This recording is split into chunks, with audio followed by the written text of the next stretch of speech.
It being 6:30, I'd like to call the Ashland Selectboard meeting to order on Monday, July 18th, with a roll call vote. Steve Felton. Here. Lee Sharps. Here. Harold Lamos. Here. Fran Newton here. Norm is not with us. In case anyone doesn't know, Norm is gravely ill. And I'd just like to say that please hold him in your heart and your prayers and your thoughts. Both him and Kathleen, they've been going through quite an ordeal. Kathleen wanted me to express her gratitude for all of the love and support she's gotten that have helped her through this. We'll just have to wait and see and hope that he joins us real soon. So. We have the signature file, but Pat went back to the town hall to get it, so we're going to skip right to our guests. Tony Genta from Novus and Andrew. Okay. Nice. Thank you so much for joining us. Please come on up here. Oh, can you just jot down some notes before Pat gets here? Yeah. Okay. All right, please. Well, it's a pleasure to be here. Thank you for ordering up such a wonderful evening for us. We tried. Spectacular.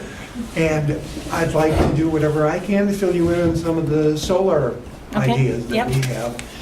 And so let's start with location. Okay. The locations can be anywhere you'd want them to be, but I understand that the most specific location right now is just north of the lagoons down at the wastewater treatment plant. Mm-hmm. It looks like a fabulous spot. Mm-hmm. There's about 14 acres there. If the measurements add up right, that's approximately 2 megawatts if they wanted to do the entire piece of property. Yep. And so the idea is first to have an idea of where it's going to go. Mm-hmm. The second thing is what kind of complications could you have if you were to put it there? Yep. And one of them is, well, you may have a project coming through Ashland. Mm-hmm. I know it well. Most everybody here knows it pretty well. I'm not sure what you're talking about. We don't want to know. And so it's Northern Pass. Yes. And the one thing that you wouldn't even think of is the fact that there are going to be towers, there are going to be wires if the project comes through. What does that do when it comes to casting shadows on the solar panels? Mm-hmm. Will it have a reduction in output? It will, no question, if there is a shadow that's Mm-hmm. cast there. So to take a look at that. But before you go down that road too very, very far, Mm-hmm. I brought someone along with me who worked with us in the city of Franklin, Mm-hmm. who is currently developing 6 projects in the city of Franklin. Good evening. Mm-hmm. And so he can speak of some of the other things, the other complications that come into it. It's not as easy as it sounds. There needs to be infrastructure, there needs to be power purchase agreements, and those kinds of things. So he can speak to that. Also, it's wondering whether or not you're going to use most of the power yourself as a town, as a wastewater treatment plant, to supplement power there, whether you just want to do a lease of the power, a lease of the property, and then let Andrew deal with the rest, and develop and deal with the rest. So a number of issues, and you let me know what you think you'd like to focus upon, and there's enough here to be able to answer those questions. Could you just give us an idea of the scale of what the amount of property you talked about would create? Would you say 2 megawatts. and what? Give us some relationship of what that means. What would that power? What? Andrew, go ahead. Why don't you first? Yeah, so answer that question and maybe give a little bit of background to the board of my organization. Sure. But so typically about 1 megawatt of solar panels is about 5 to 7 acres of space physically. Typically a home in New Hampshire uses about 6,000 kilowatt hours of power. That's like a typical maybe $75 a month electric bill-ish. Mm-hmm. So that equates out to roughly about 200 homes. Okay. Plus or minus depending on the usage. Yep. That gives you some physical scale, some Yes. usage scale. Mm-hmm. But to jump in beyond what Tony just shared, and I'm happy to answer any questions, but just give you maybe a couple quick minute background on New Hampshire Solar Garden. My background is in renewable energy. I've been in the renewable energy field for well over 8 or 9 years. That's one of the ways that Tony and I crossed paths. I was in the biodiesel business many, many years ago with a biodiesel company that supplied fuel to heating oil and trucking companies around the New Hampshire region. That transition to solar, I worked for University of New Hampshire for a while under a program that they started many years ago that helped small clean tech companies kind of launch, and I was able to help some of the companies launch. One of those companies was a solar company. And their focus was on what has evolved today into what we call kind of community solar or third-party owned solar development. Towns, schools, nonprofits don't have an appetite for tax credits. And as you probably, many of you may know, a lot of these type of projects have tax credits, and that's how they get done, to be quite honest and transparent. So developing a third-party ownership structure for New Hampshire. I'm from New Hampshire, my business is New Hampshire based, and what I really want to do is develop the concept of community-based solar. And really all community-based solar is we had a law signed about now 3 years ago by the governor called group net metering. And all it really means is that we can take a central location that's got good southern exposure, put a solar facility there, connect it physically to behind the meter of a site that uses power, and or we could take it and put it onto the grid and then move it basically on paper. We could virtually move it from location from A to B. And that was really something that was important to me. It's some of the kind of background of the business I've been in, and it made a lot of sense that there were a lot of great locations, but not every roof or every location next to a school was meant for solar. So we like to use solar, we like to put it in places where it's not meant to necessarily be seen unless it really wants to be seen. That's my personal position as a company.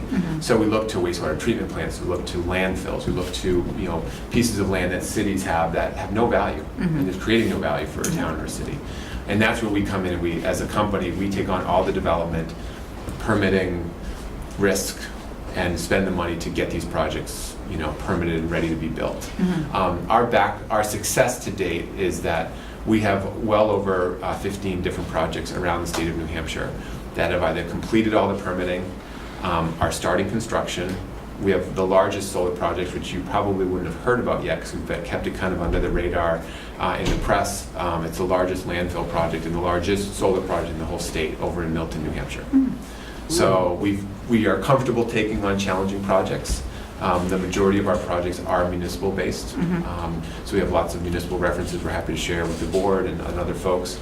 And we've taken our projects from the onset of this law, when it was in its interim rules, right through to completion, providing, there's an annual reporting process you have to do with the state. So we've gone through the whole process, and we feel comfortable as an entity where we can be, as a true developer, we can come to towns, share our experience, share our expertise. We have the financing behind us, because again, my company is a developer. We stay involved after the project. We like to be kind of almost like a property manager / operator. We do all the maintenance for our projects, to vegetation management and snow removal when those type of issues come up. But ultimately, our skill sets, along with Tony's organization at Novus, have a strong team that can put these projects through the process. Okay. With that being said, again, your town's a little bit unique because of the fact that you have a municipal light and power. And they're not quite governed by the same rules that Eversources of the world are. Right. So I like to always say that, if there's a square box we have to get through, as long as we get through the box, we can be as creative as we want to on the other side, but as long as the fundamentals of making sure that we can meet the returns to our banks and our underwriters Sure. are standard. Right. After that, we've gotten so creative in so many ways, and Franklin's a great example where we came up with some very creative ways to make them buying the power as comfortable as, reducing the risk to the city in the long term, and make sure that we're matching up with their current rates for power. Right. So again, we try to be as flexible, but again, as long as we can keep our fundamentals in place, we can usually make these things work for both sides of the table. Sure. Can you give an example of a town project that was completed, I don't know, in the last couple of years, and what the success of that is? Yeah, and I'd like to highlight Milton again, just because it's the largest and most complicated that we've done. Prior to starting my own company, I worked with another organization that was, and giving full credit where it's due, really the pioneer to this model in New Hampshire. They focused a lot of their effort on the school district market and working with schools and doing a lot of curriculum-based work when they put a solar panels up on their roofs or their fields. But my direct experience, not as an employee of, but as the owner of, the Milton project started out as similar to this. We had some press that covered some of the work that we were doing when the rules were just starting, and their chairman of their board came to us and asked me to come in and just speak to them and take a look at their landfill. And initially, I'd never done a landfill project before. and we started the permitting process. And I'd give Milton a lot of credit as well as to Franklin as being kind of some of the early champions in New Hampshire, because there was still, the rules were in flux. The rebate program was in flux, the net metering program was in flux. We didn't even know what the final rules were going to be. So we're developing and starting and stopping the process. But the positive is that we went through the complete process. We went through the planning board process. We went through the state DES approval process. We received the first of 3 landfill projects ever approved in the state of New Hampshire. 3 of our projects, Milton being one of them, Hillsborough being another, and there's a private one down in Salem that we have permitted as well. So those are examples of the state complexity. Again, we leaned on Novus for some of the permitting on one of those sites, and to give a little bit of kudos, it was our quickest approval process with the state. Great. So we know what to expect. We know how to set proper expectations with the board. Within that project, we were fortunate enough to receive, there's a competitive grant with the PUC that we did apply for. Again, this was the first. It was the most expensive. It was the most complicated. We'd like to think that now that we're here, we have another wastewater treatment plant related project in Antrim, a little bit smaller. We got one of the rebates that was a non-competitive rebate. So we know how to manage the incentive, the approval process. We've gone in front of special town meetings for certain parts of the process when it was required. And other times it was just a pretty clean, smooth process. Construction of these projects, again, we're in New England. We want to be careful and cautious of winter time. The landfill projects, and even like a ground mount project in a field, we would strive to get the structure, meaning the racking system or the concrete pads that hold the panels, done before the snow flies or before the frost kicks in.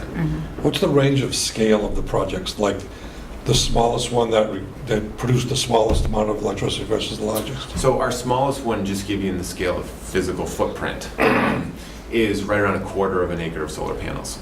Our largest one is just shy of 5 acres of solar panels, and that's the Milton one.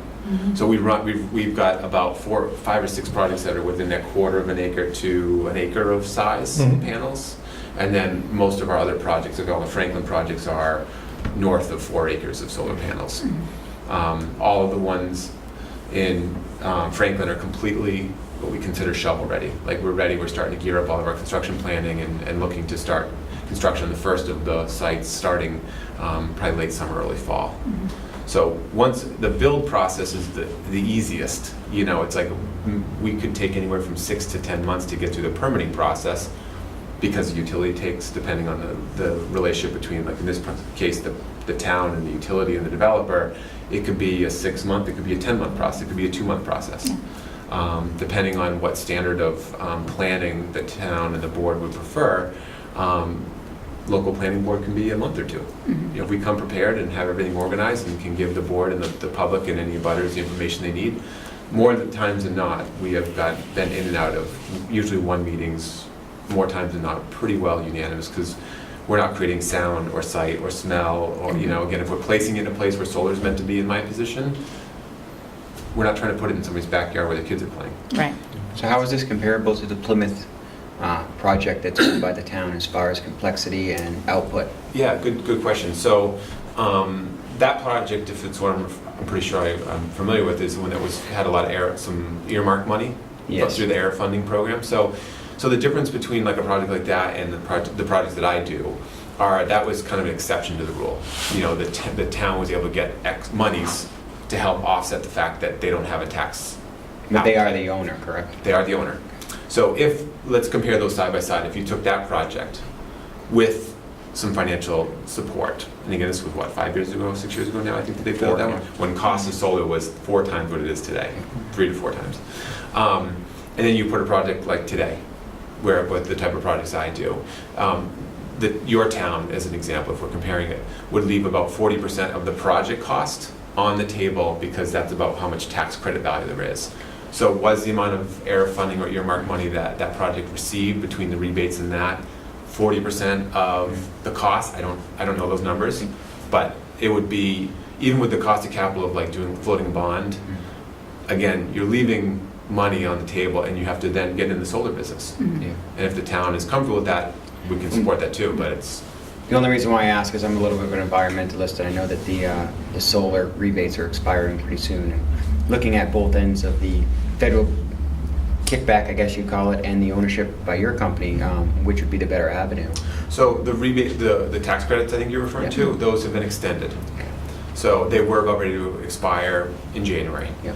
And the industry, unfortunately, has been every year or two, we've been hoping and praying right to the last day sometimes that those rebates, those credits, tax credits would be extended. So this past December actually came, it was a couple weeks before Christmas it came, we found out that they've extended it. So the tax credit value stays, I believe it's for 4 years, the same amount as today.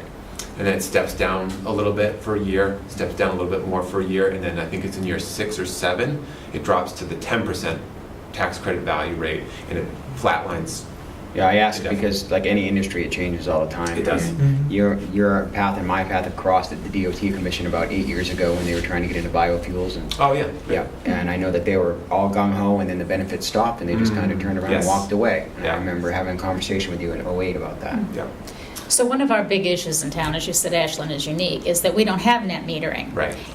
We looked into it for personal use and decided it was not cost effective for that Sure. reason. So, I don't want to speak for the electric department, but, Mm-hmm. I know they're concerned about loss of revenue because they have a contract. Sure. So can you address that issue? Yeah, so there's 2 ways that we can go about the project. And again, the economics will drive it, you know what I mean? Like we have different inputs and outputs that we have to look at. Like when we lease land from towns, for example, like with Milton, we leased their landfill for $13,000 for that project. And then we had a pilot, a payment in lieu of tax with the town for like a fixed tax payment. And that was like $3,500. So we had these fixed numbers. Yeah. And then we were going to sell the power to them. They were getting their power directly from Eversource, and then we were going to save them about 15% off their electric bill. That was kind of the expectation at the onset. So that's what we have to share Yeah, from the income coming in, because again, under group net metering, we get paid for the power we Okay. produce. okay, So we look at it from that context in your town. yeah, We could either see if there's a way to work directly with the wastewater treatment plant where we could size it so it fits within their base load, meaning whatever they use, they'll take it Yeah. and eat it all up. Yeah. And there won't be any net metering right, within and I these- know they've talked about that. Yeah, and we could look at that. Yeah. Yes, there is a little bit of there is lost revenue there because Yeah. we're eating, but we're not taking all of it. Yeah, That's one option. Yeah. The other option would be to have a discussion with the light folks and see if there's a way that we could, because again, they're not held by the same standards like Right. the other utilities. Is there a way that we could figure out what is the value of that net metering? That's fair. Yeah. That we don't feel like this project is being subsidized by all the other users in town, which I know comes up a lot. yeah, The third option would be just to sell the power directly to the municipal light and power company. okay, That's a wholesale deal. Yeah. Everything shrinks. Yeah. Just to set your expectation from day one, we're looking to explore that opportunity in New Hampshire. Yeah. It's a challenging animal because we need the cost to come down, which it is.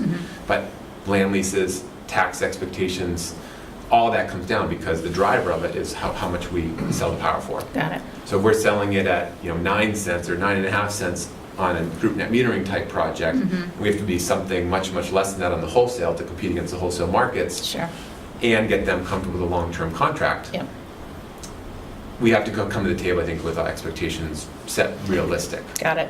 So Okay. there are 3 ways to deal with it, and Mhm. again, we'd like to be as flexible as possible in having a conversation around any of those 3. Okay. We'd be happy to do. And next steps would, if we were to go to any next steps, Need to obviously, meet with, Bring everybody they would together. have to be involved Absolutely. You got so it. that we can play this all out and see what makes sense and what doesn't make sense. 100% agree. do you have literature you can leave with us and, Yeah, I can share Okay. what I'd like to do. Or anything on the website Yeah. that would be of, Yeah, as it relates to those 3 options, it's a little bit more unique. I think what I'd be happy to share with is our statement of qualifications and experience and references. yeah, Which can show what we've done, who you can speak to if you want to reach out to some of the Yeah. other towns we've worked with.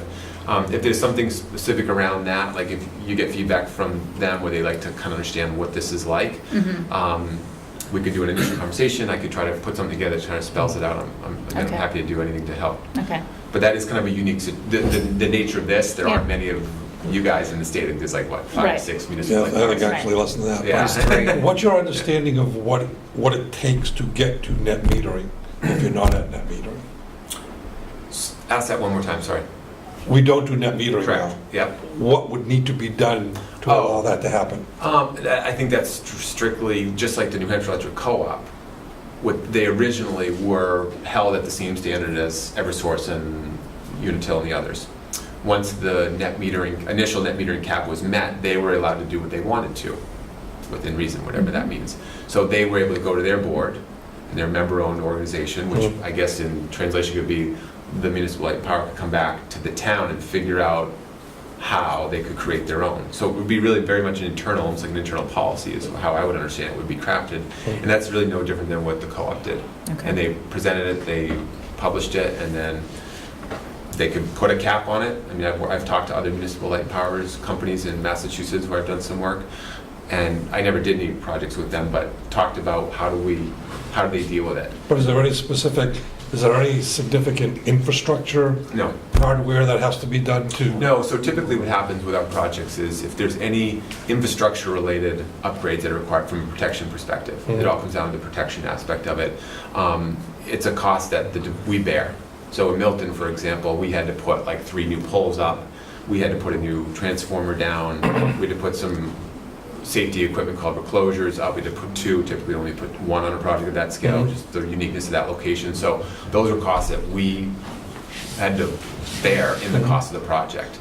Some municipal light and power companies, because they have access to the labor and doing it all, and they feel more comfortable owning it. Again, who owns it, who doesn't, who pays? Again, ultimately, we usually pay for it, but if it's a municipal light and power type project where it's kind of a collaboration, sometimes there'll be a little bit more of cooperation on those costs. Okay. You know what I mean? And so we could work through that and understand that Okay. in some of the due diligence process. The Franklin city manager, too, I also wanted to mention, said she would help us with any of the paperwork, anything that needs to be done. They have everything all made out, and she Okay. would be more than happy Okay. to help us Oh, out. that's nice. Yeah. And that paperwork that you're referring to has been, because we've been through so many towns in New Hampshire with our work and have so many projects happening, the great news is you're 3 years into our conversations with towns. So you're the 10th or 12th or 15th municipal attorney that your attorney would review it. So Yeah, it's yeah. been vetted, it keeps getting Yeah, yeah. updated. Right. Right. Leases, pilots, off-taker agreements, all that stuff is Yeah. not first ticket to the dance kind of mentality. Okay. And one last question I have is, what would be, and I think you might have mentioned it, but I want to just hear it again, is from the conception of a discussion like this to the actual time where it's up and operating, what's the range of time? 12 months, Okay. depending on when that lands around wintertime. But we started Milton on December 1st. Okay. Granted, it was a landfill, Yeah. and we had a mild winter, as we all know. Yeah. Right. We started construction, got all the racking set like I was referring to before we got a little bit of icy weather, and I think it was February. Yeah. Shut down for a month because it was too slippery on the landfill for our crew to work, Yeah. and then started back up, and it was done and mechanically complete. I think it was like mid-March. Now, we do have a landfill site as well. Have you looked at both of that and the well fields? A little bit. I mean, Okay. I leaned on Tony's expertise on the wastewater treatment plant site. Yeah. We've talked a little bit about it. I haven't Yeah. physically been down to look at it in Okay. person. But then I think I reached out to you folks back a couple months ago on Yeah. the landfill. Yes, and you I did. did some initial desktop analysis. I mean, we looked for some major items that would either kill it or keep it going. And from the initial review, the landfill looked like a good site as well. Okay, well, that's good to know because, as you mentioned, Northern Pass, I know, if it ends up being a better site because of Sure. no hampering or shadows from towers, You got it. that's something we need to think about, but Absolutely. a lot to think about. Yeah, the only difference between those two sites would be that your opportunity to connect directly to the Yeah. wastewater treatment plant. I mean, that might decomplicate part of it. Yeah, Yeah. Again, depending on how the conversations go, to have 2 options, Yep. I mean, are in the town's best interest. right. And last thing I might just a stat just to share with you. So Milton, as an example, I think this is an important detail, is that they had roughly about as a town, they had about a $30,000 a year electric bill. The town, not the school, separate the school from the conversation. And between the lease, the tax payment, and the savings on their electric bill, it equated out to roughly, the year one is going to be about $20,000. So on a $30,000 electric bill, we are offsetting it by $20,000 in year one, and that's going to incrementally increase a little bit because some of those are fixed, some of those have variability Yeah. nature to them.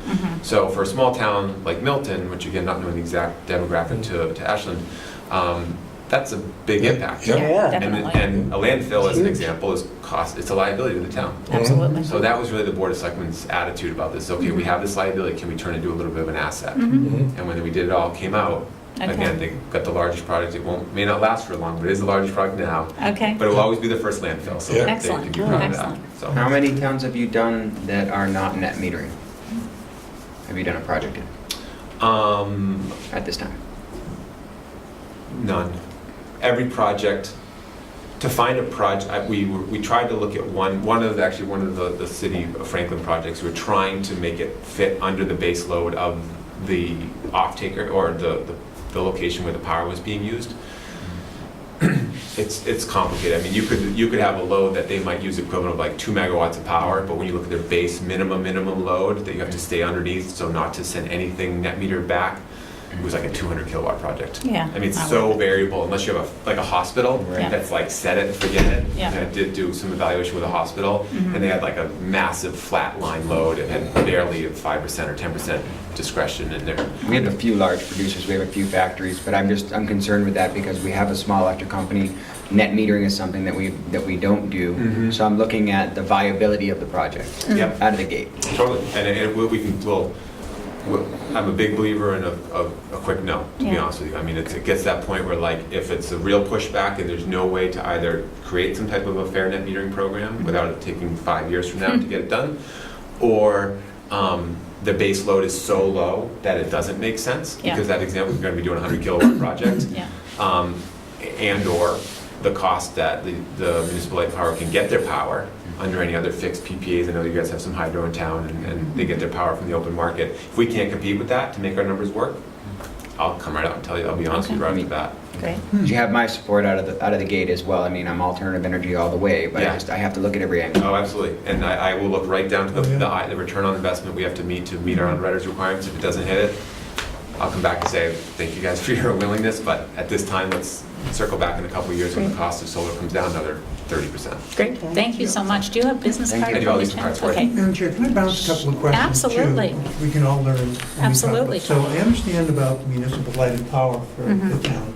So is that a regulated utility in the state of New Hampshire? Does the Public Utilities Commission regulate I don't know. Ashland Light and Power? At what level, I'm not really quite sure. Yeah, I'm not We're sure under either. that amount of users. I believe the user is 1,500. I went down this road a few years ago with Fraser Electric Yeah. when Yes. I introduced the water and sewer to him, and we had looked it up, under 1,500 users or 1,500 terminals or Mhm. meters, however you look at them, Sure. that's the cutoff line.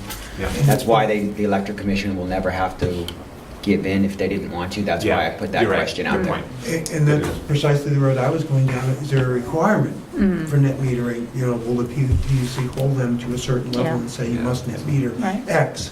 But if they're below that level, then that wouldn't be a requirement. Which could be make things easier or potentially easier. Yes. Or more difficult. Yeah. So, Okay. great. So how's your relationship with the light and power? Let's see, what day is it?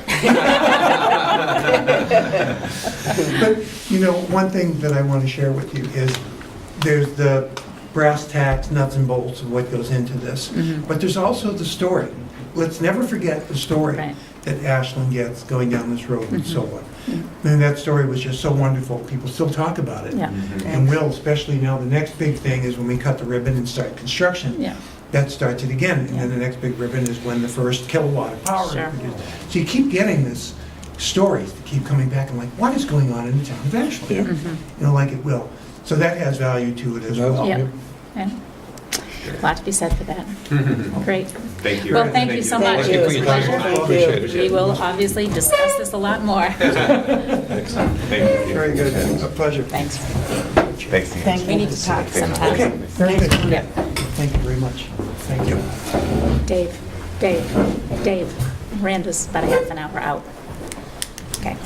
All right, old business. Town administrator update, search update.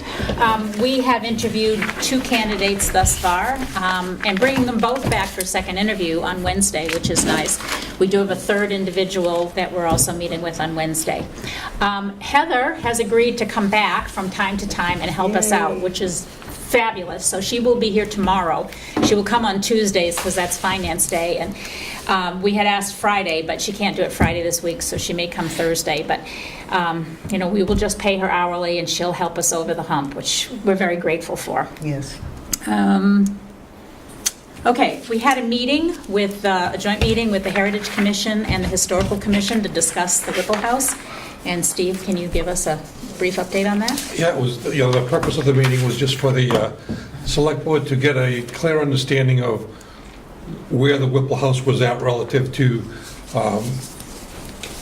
any repairs or alterations that needed to be made to it. There was, the building inspector had done an inspection, the fire department had done an inspection, and they had been working with the Whipple House through the Ashland Historical Society, as well as in coordination with the Heritage Commission, and they've actually made a lot of good progress in doing a lot of things to repair the Whipple House. So one of our main reason was just to understand the scope of what had to be done and what has been done, and I know I left that meeting feeling pretty good that they had really accomplished a good deal. Absolutely. Oh, yeah. Yeah.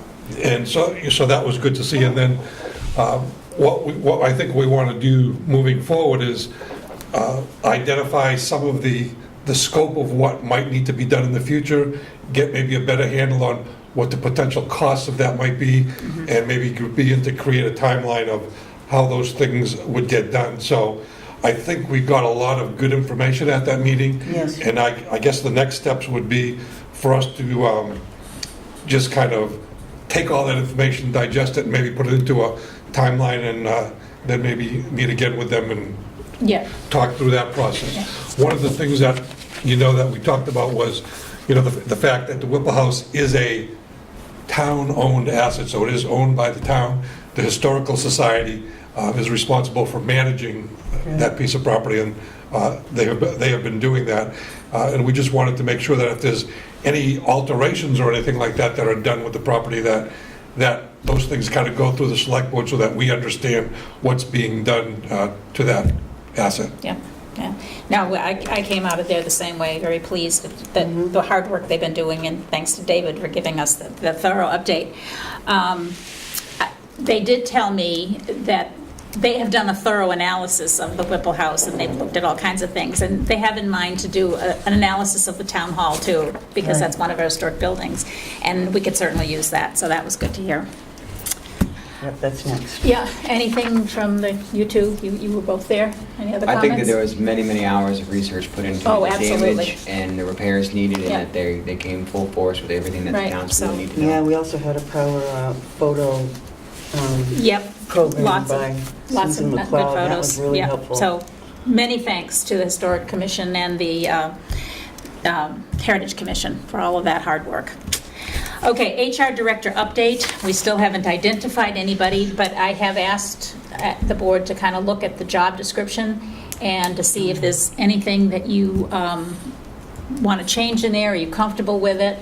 If we get to the point where we want to post it. The only issue that I have is the hours, and we can figure out how to word that, because we're not going to be hiring a full-time person, obviously. Right. We'll Right. need to figure out a way to leave that piece flexible. Yep. But other than that, I thought it was a pretty good job description. Yep, and Any we just comments? need to try to find some options for that. I did put a call into LGC, and hopefully I'll be able to talk to someone tomorrow about getting any feedback they may have on filling a position like that. Excellent. Nice. Okay, last time I mentioned an email I had gotten from a Wendy Thomas. She and her son are going to be doing a border-to-border walk from Canada to Salem or Nashua to raise awareness for Lyme disease, among other things. They're being sponsored by the state, and also HEAL, which is near and dear to the town's hearts. And they had requested, they're coming to Ashland on August 16th, and they had requested accommodations and for somebody to drive them around. I called Wendy this morning, and Dave and I had discussed it and offered to host them ourselves. So, a woman and her 27-year-old son. Had a nice conversation. We will be happy to host them and pick them up. They will arrive in Ashland mid to late afternoon on the 16th and then leave by 9 o'clock the next morning. We need to recommend some place for them to eat, so there's an obvious choice here. But what I would like is for a group to greet them at some point. either at the town hall or something. We can discuss where, but I think we should greet them. Now, they're going to be taking pictures and they're going to be writing it up, so there's going to be good publicity for Ashland as well.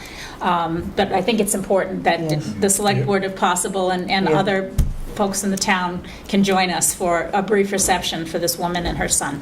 For a great Um, cause. It's for a great cause. Yes, it's a great cause, and she does have a blog that you can read. She's been doing, all kinds of healthy research for a very long time. Our only concern is that she does have allergies. We do have a cat, but she said she'd bring her inhalers. I said, well, if I could find anything any better, I'll do that, but we can Claritin. certainly put them up. Huh? Clarendon. Clarendon, okay. So we'll be discussing more about that, but, Thank you for doing that. oh, Yeah, my really. pleasure, my pleasure. And they're coming again on the 16th? On the 16th, yeah. Which is a Tuesday. Yeah, mid to late afternoon. And we're going to drive them around. I told her about the community garden. She wants to see that, and any other things that we want to point out about Ashland. So we will come up with an agenda for that. Okay. Okay? Very good. TAP grant. We finally heard from them, and they are having their first informational meetings that we are required to go to.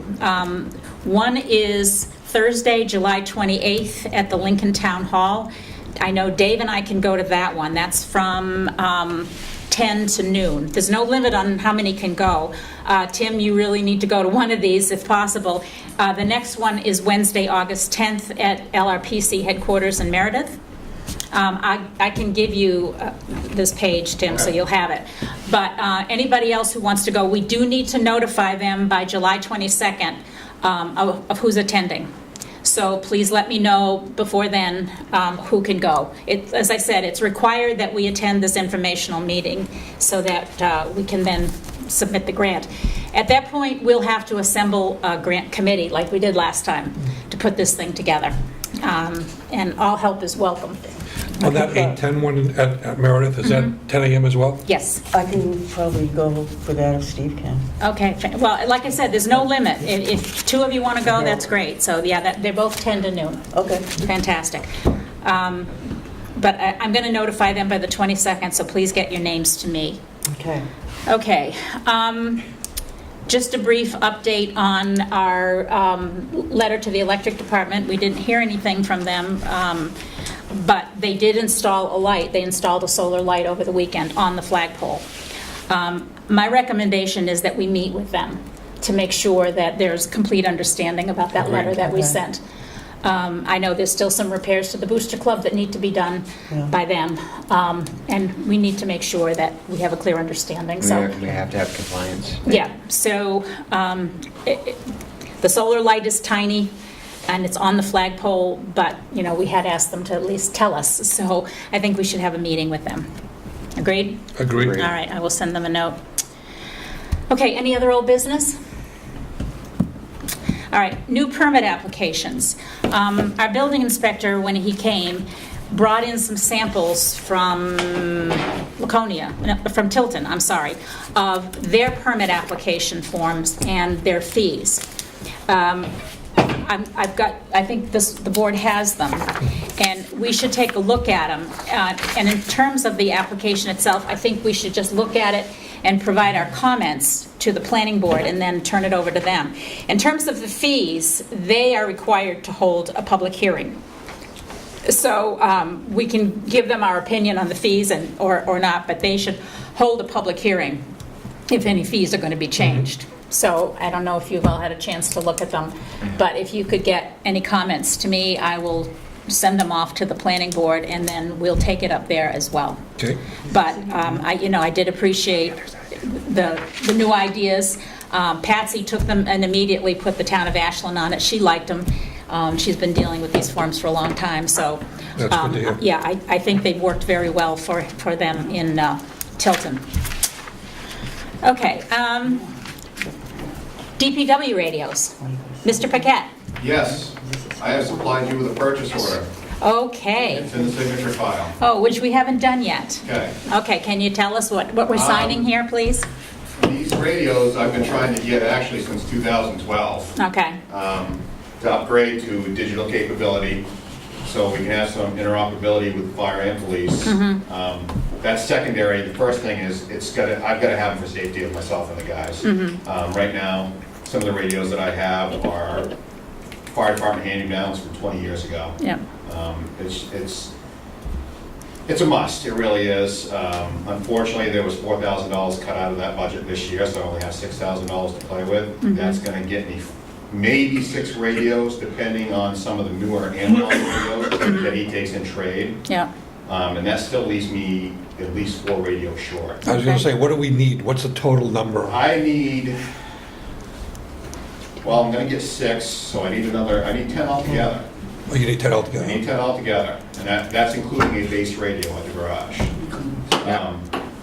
In order for me to get at least 5, possibly 6, I have to utilize the old antennas from the older radios. Now, though he assured me those can be utilized, but I have to buy adapters to put them in the new radios.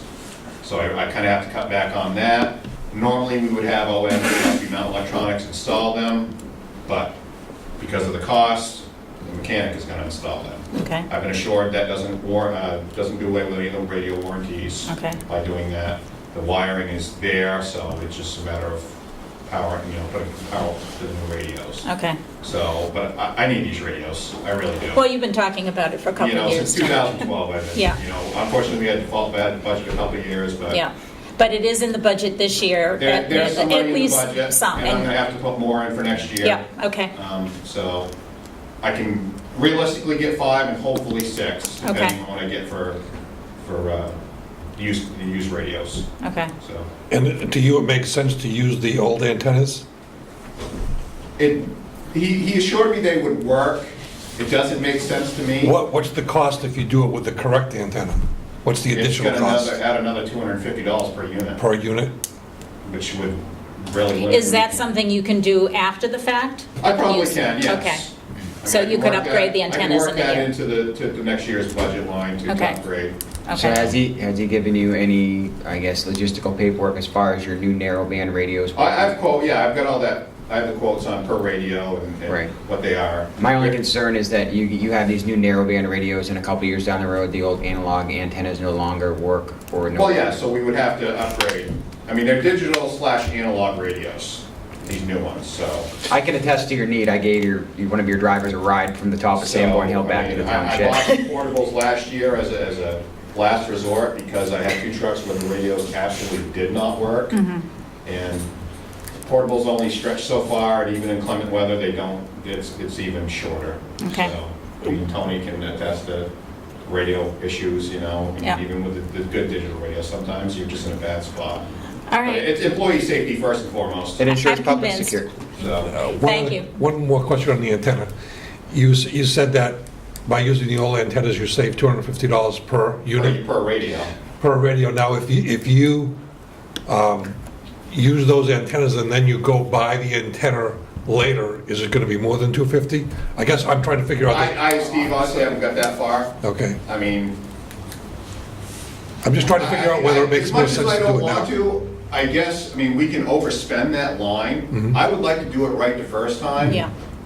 But I gave you the purchase order for the amount with all that stuff cut out. Yeah. The auxiliary speaker, Yeah. Which it was an option, I took that out, which was $85 per unit, so. Yeah. um, Yeah, we're going to have to get a handle on our finances. I mean, with Norm being out of commission, Norm was the one who did all of the financial analysis, and I know we're going to need to get back to that real soon, because I'm getting a little nervous, because we've overspent some other lines too. So I think I'm not comfortable, personally, I'm not comfortable asking you to overspend it. No, I know. Logically, it makes sense, and normally I'd say that, Our but, budget printout yeah. last week, and, Yeah. I can honestly say that most of my lines are 40, 50% left, which is about where we should be. yeah, that's good. But- So we're as a board going to have to sit down in the next few weeks and really tear apart this budget, so we know where we are and where we're going. But I do have the PO in there for, Okay, so Pat, if you can pass that signature file, we'll take care of that. What else is in here while we're at it? while I have your attention. Okay. Do I really want to hear this, Tim? Well, yeah, 'cause I brought it up the ATAC meeting that you and Steve attended. Okay. River Street, you Yes. okayed it back in April, I think, for me to shim and overlay that. Yeah, My concern is with Thompson Street moving forward and the money that we are using to pay Novus currently is coming out of that street improvement line. And we kind of know what engineering costs are going to be overall. yeah. Do you want me to move forward with River Street, or, we don't know what we're going to keep paying Novus, and that's where the money's coming from. Yeah, and that's another conversation we're going to have. I mean, So- we're very grateful we're getting the expertise because none of us has it.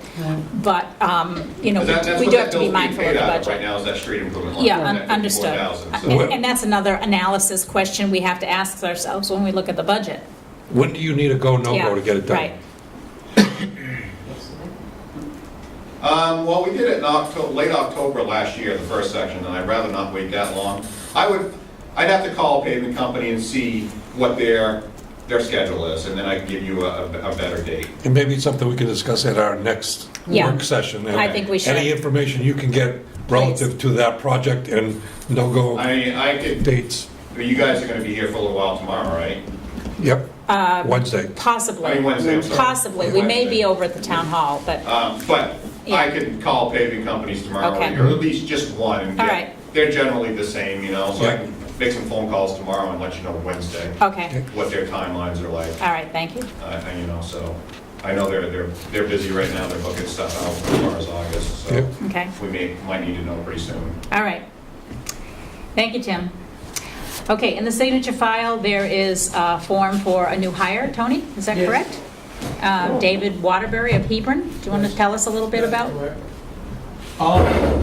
We had the process for new hires. Mm-hmm, He was our pick out of, I would say we had 10 applicants, ran through a physical fitness test. 4 of them continued through to an interview process with the lieutenant and I. After the interview process, we decided to go with Mr. Waterbury. I will tell you, we had the 4 candidates were all good candidates. It was not an easy decision, mm-hmm. but I think he fits the best with us. And I filed his stuff with the academy, and he's all set to go for his physical fitness test there to attempt to get into the academy. So, Okay, Sounds good. any questions? He's reviewed all pending contracts and future contracts that you have I sat down. have showed him the contract, but we're still gonna look at the contract that he may sign. Right. Even though when we entered into the last contract, town's attorney said it was good to go. Yeah, And we know and then it the wasn't. rest of the story Yeah, after yeah, that. Okay. Okay, so, he's very comfortable with that. Okay. When you're hiring people, you gotta be very honest and upfront with them. I was very honest and upfront with him about the wages that we pay, Mm-hmm, where we're headed with the union with the whole thing. mm-hmm. No guarantees for nothing. As of this date, this is what you would be making if we Yeah. bring you on. Yeah, And he still said that he would like to work for us. So, Okay. We'll see what happens. Yeah. Certainly we gotta get that in check as well. But I know that's gonna be through the negotiation yeah, with the union and everything, Yeah. so. And I had him look through the personnel policy, went over stuff in the personnel policy about vacation, sick time, just so he had an overview before he actually made a decision and said, yeah, I wanna come here. okay, So we're moving forward. okay, very good. Do we need a motion or just a consensus for this? Consensus. Just a consensus? Okay, Yep. I will sign it and pass it on.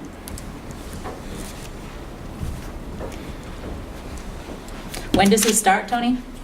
He gets sworn in tomorrow Oh, good. at 3 o'clock. So will he be part-time until completion of the academy? This is what's gonna happen. He and a new part-timer need to take an 8-hour firearms class and qualify before they can start a whole lot. We've scheduled to take care of that on this Saturday.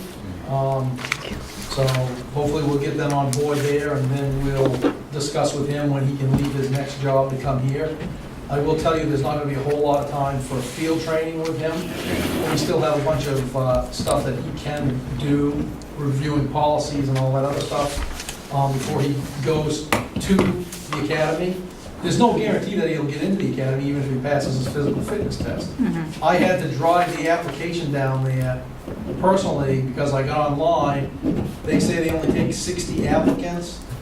On last Wednesday, they had 65 applicants, so I drove the application down there so we could get on the list, because it's about when you submitted your application and then if you passed the physical fitness test. Yeah, So that put him closer to, because let's face it, not everybody in front of him is going to pass that physical fitness. right, No, sir. absolutely. So hopefully he will be able to get in, that's what I'm hoping. Okay. If not, he'll be going to the January one, and then what we'll do is we'll run him through field training until he goes to that academy. Okay, So, good, but you're looking at 12 to 14 weeks of field training after he gets done with the academy. yeah, So really, he's not gonna benefit the police department to be able to take shifts by himself probably until, we're probably talking March. okay, About 32 weeks. okay, It's quite a process. Yeah, right. They just don't throw you the keys and give you a gun and say, go get them. that's a Well, good thing. that is a good thing. Okay, we also have a special events application for a wedding at Memorial Park. It's going to be held at 4 in the afternoon, about 40 to 50 people on August 13th, that's a Saturday. There were no police detail needed, and no current codes that apply to this. That's from Steve Heath. So we just need to approve this. The traffic, we had asked about that. The guests can park in public parking and at our home. So it's just the ceremony as I understand it. So any questions, concerns? Okay, intent to cut, and this is map 12, lot 1-1. So we need to sign this one. And Tim's invoice. The amount of $5,600.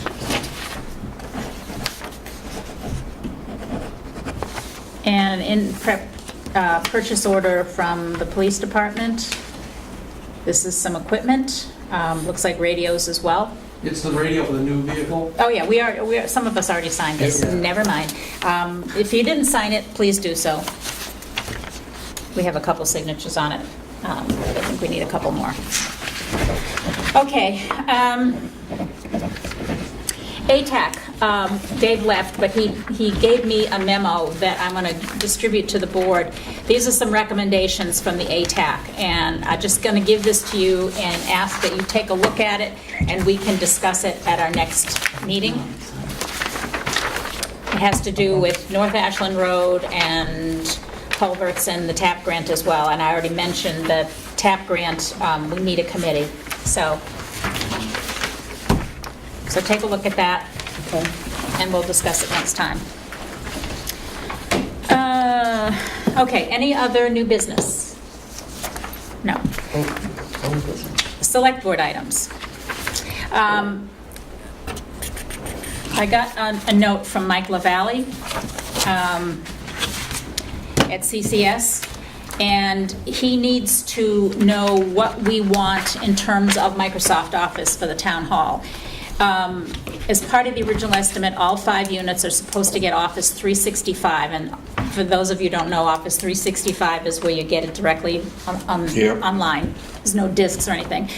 And that incurs an additional charge, $99 per, and a yearly charge thereafter of $99 per. They can purchase the subscription for us or bill us separately from the systems of the town, or the town can purchase the subscriptions on its own.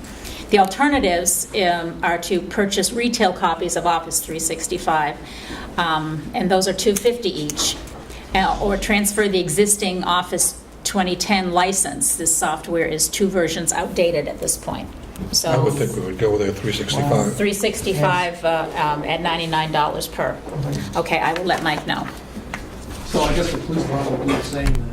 I would guess. Because Yeah. that email Yeah. included Yeah, the it town did. office and the police department. Yeah, it did. And I'm looking at it going, wow, it's a racket. Yeah, Like it to is. be in electronics. It is.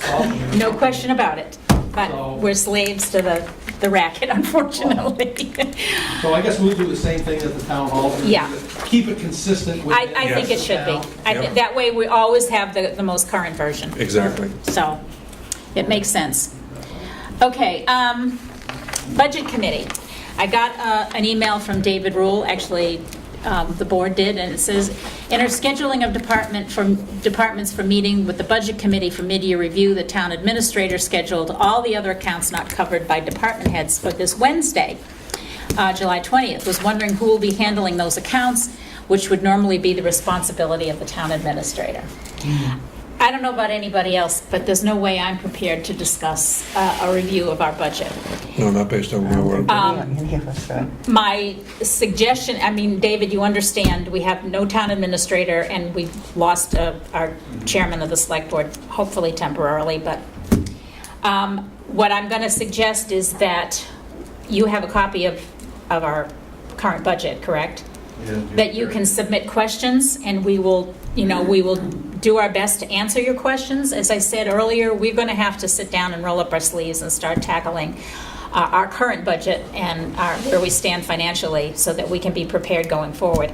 I mean, I'm hoping that tomorrow we can hire a town administrator, but that's not likely going to happen. And even if we hire somebody in the next few weeks, it's going to take a bit to get up to speed. Heather is coming in tomorrow, as I said, and I will talk to her and get her suggestions as well. So I apologize, David, but things have been kind of out of our control, as you understand. We can reschedule. We can reschedule. We can reschedule. I mean, this is a mid-year review. It's, we're not ready to discuss next year's budget yet.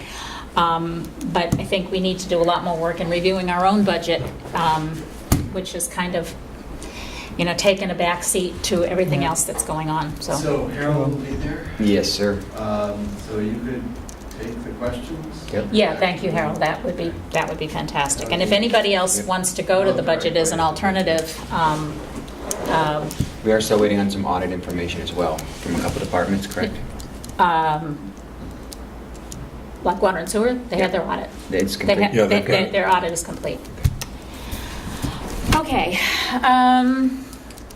Any other select board items? The only other thing I'll mention is that we had, there was previously a union committee meeting Yes. scheduled. We were going to discuss getting back together to meet with the union, and with Norm being out, that was postponed, so I'll get in touch with the members and we'll reschedule that Okay. over the next couple of weeks. All right, thank you. I have a couple things. Yep. I have a motion, I don't have to do this, so I'm going to make a motion to appoint Steve Felton as second vice chair. As an interim? Yes, interim second vice chair. Second vice chair, okay, all right. I'll second that In motion. case you're not here. I think that's a wonderful idea, Lee. Thank you. I'll second that motion. Any further discussion? No, ma'am. Good, thank you. Okay? All in favor? Hey, we didn't even ask you. No, we didn't. Surprise! Aye, aye, aye. Steve, Okay. thank you so much. I have something someone asked me, I don't know, maybe Tim might know this, but I heard that, those rumble strips that are on Cheney Mountain Highway? Mhm. Someone told us that they're going to put them on the old Route 3A from Bridgewater, from Plymouth through Ashland to Meredith. Have you heard that? I I haven't have heard not. anything. And they've already got some, I guess, cases because of the noise pollution, people complaining about noise pollution. Like, I don't think Patsy Tucker would like that going by her house all the Normally, time. the state will send us a letter. if Yeah. they're That's what I doing was wondering. anything I would hope so. Through town. I could tell you Normally. there were surveyors out today for DOT So, on Main Street. I don't Yeah. know. Yeah. I can't answer that. On Main Street, Yes, sir. because we're not DOT surveyors. No, There was a DOT truck on Main Street today during Well, I'm going to survey. tell you the stuff at the corner of Highland Street I Highland saw. Street and everything with Yeah. private surveyors. I saw this down by the old liquor store. Surveying for the old insurance building. Okay. Is that something could we call? I've got to that? call the state about some drainage issues they have in town, so I will ask. Okay. Thank you. That'd be great. Hopefully, it's just a rumor, but it's best to check it out with the Yeah. source, so thank you, Tim. Yeah. Appreciate that. I had one more question. Yes, ma'am. Someone asked me about the sign at the new Cumberland Farms, if that's going to be a temporary sign? or Yeah, Is it going to look like dollar store or what? I was going to ask that question at the planning board because, Okay. sign permits, Right. we have not seen it at the planning board. Okay, that's They what I should have wondered. come for a change of use, even Yes. though it's the same kind of company, it's a change of tenant, and they Exactly. should have come to us. So I will take it up with the Okay. planning board at the next time, because I wondered the same thing. Is the Okay. flashing open Thanks. sign acceptable? Does that fall under a sign? Is that the one you're talking about? or- I'm Just talking that about- just that they I'm talking have about the big fabric, one. Around the- they have Yeah. like temporary Yes. signs over the old, Yeah, there's a Right. banner hanging up yeah, So my there. other question would be the open sign that flashes? Yeah, yeah. I don't know that we allow that type of sign. Yeah, that might come under that too. I'll figure it out, Tony. I'll bring it up and I see think what. that's falls on the animated sign or something. Yeah, like that. yeah, you may be right. We'll check No, into I that. just, I agree with you. It can't look like that. No, No. my assumption is that those are temporary, but nevertheless, they should have come to us. We should know what's going on. Exactly. Okay, anything else, Lee? No, that's it. Okay. In that case, I would entertain a motion to go into non-public pursuant to 91A, small letter A, personnel. I'll second that motion.